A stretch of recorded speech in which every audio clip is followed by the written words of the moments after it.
लेखपाल आए थे तो 10,000 का सवाल करा मुझसे और एक दूसरा आदमी अपना लाया कोई साथ में, वो हमारे घर पे बैठा दिया था। इस लड़के को सहयोग के लिए रखा है। जब सर्कल ज्यादा होंगी तो सहयोग किसने आदेश ही क्या बिल्कुल सही। किसी के आदेश की क्या ज़रूरत, अपने सहयोग के लिए रख लिया। हम किसी के आदेश के मोहताज थोड़ी हैं। जिला अधिकारी नियम कानून की डुगडुगी पीटते रहे, हम तो स्वयं कलेक्टर हैं साहब। आप सोच रहे होंगे ये मान्यवर कौन है, चलिए मैं बताता हूँ इनका परिचय। उत्तर प्रदेश के जनपद पीलीभीत के बीसलपुर तहसील में तैनात होनहार, अपने सहयोग के लिए प्राइवेट तौर से असिस्टेंट रखने वाले लेखपाल जोगिंदर सिंह हैं। कसम भगवान इनका जलवा अलग है। इनकी धमक देखकर तो राजस्व विभाग के बड़े बड़े अधिकारी इनके सामने पानी भरते नजर आएंगे। जलवा ही गजब है साहब, कुछ क्या करें। साहब अपने लिए पर्सनल असिस्टेंट रखते हैं और इस असिस्टेंट का काम है लेखपाल साहब की रिश्वतखोरी का बही खाता मैनेज करना। ये मैं नहीं कह रहा, एक गरीब विकलांग दंपत्ति का आरोप है। लेखपाल पर आरोप है कि ग्राम सभा की जमीन पर निर्माण कार्य चल रहा था। जब सूचना लेखपाल को लगी तो आनन फानन में मौके पर पर्सनल असिस्टेंट को लेकर पहुंच गए, जिसके बाद निर्माण कार्य रोकने की बात कही गई। इस पर गरीब दंपत्ति ने कहा, साहब हमारे सर पर तो छत भी नहीं है, खुले आसमान में सोना पड़ता है। साहब दया करो, हमें मकान बना लेने दो।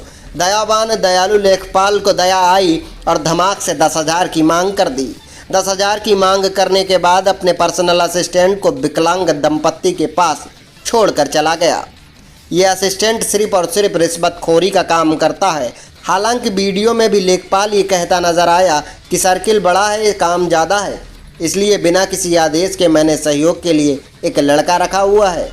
अब जहन में एक बात आ रही है, क्या डीएम साहब और तहसीलदार और एसडीएम से स्वयं लेखपाल बात करता है या उनका पर्सनल असिस्टेंट?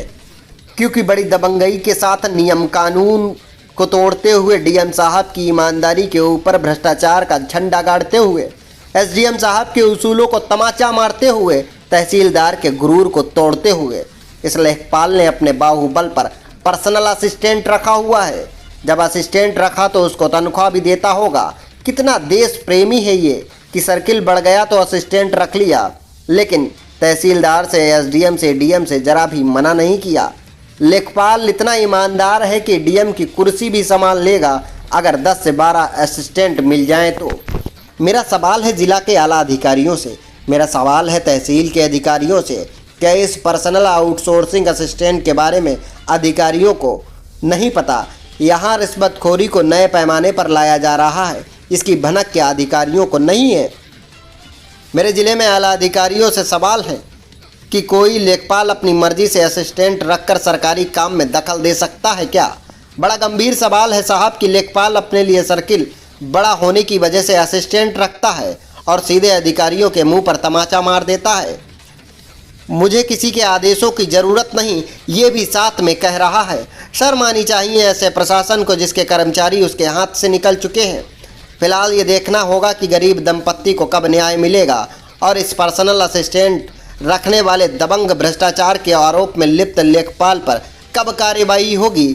लगातार अधिकारियों के सामने चुनौती बनकर खड़ा। जरा सुनिए इस लेखपाल की जुबानी और इसकी करतूत जो पत्रकार को खुलेआम चुनौती दे रहा है।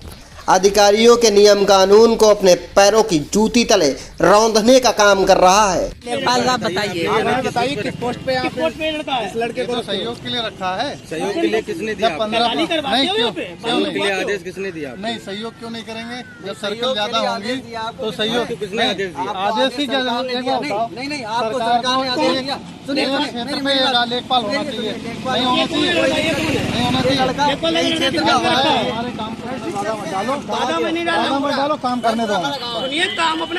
क्या नाम है आपका? कहाँ के निवासी हो? ग्राम कंचुआ। क्या पूरा मामला है? पूरा मामला जो है साहब, हम मियाँ बीवी दोनों विकलांग हैं। एक बार लेखपाल आए थे तो 2,000 का सवाल करा था, 2,000 हमने दे दिए थे। मियाँ बीवी दोनों विकलांग हैं और आज भी आए तो आज 10,000 का सवाल करा मुझसे और एक दूसरा आदमी अपना लाए कोई साथ में, वो हमारे घर पर बैठा दिया था। उसने पैसे मांगे तो हमने कहा मियाँ भी दोनों विकलांग हैं साहब, हमारे तरह गरीब आदमी हैं, है नहीं, मजदूरी रजूरी रखते हैं साहब, ऐसे है नहीं तो मैं कहाँ दूँ। तो आज इनकार करके चले गए हैं बस।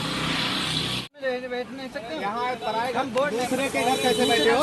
किसके घर पे बैठे हैं? दूसरे के घर क्यों बैठे हैं? कैसा राह अरे आज तो लेखपाल के साथ ही नहीं, राह में चलते नहीं बैठ सकते क्या हम? अरे राह चलते कहाँ बैठे हो? अभी आपने कहा हम लेखपाल के साथ में, लेखपाल हमारे भाई है। इन्होंने कहा कि हम लेखपाल के रिश्ते ला रहे हमने भी हैं। पूछा, अभी हमने भी पूछा, अभी हमने साथ में नहीं बैठ सकते क्या? अभी हमने आपसे पूछा, अभी हमने आपसे पूछा। तुम यार उससे बौखले से कह रहे हो कि 15,000 की है, तुम क्या कौन? हमने हरी भाई को कहा 15,000 लिखा, हमने बताओ तुमने कहा अरे कहता रहे यार, हमें ये भी नहीं पता तुम किनके साथ हो, तुम तो लेखपाल के साथ हो। तो कार्रवाई हुई तुम पे, पत्रकारों ने बचा पावन। कार्रवाई हुई तुम पे, पत्रकारों ने बचा पावन।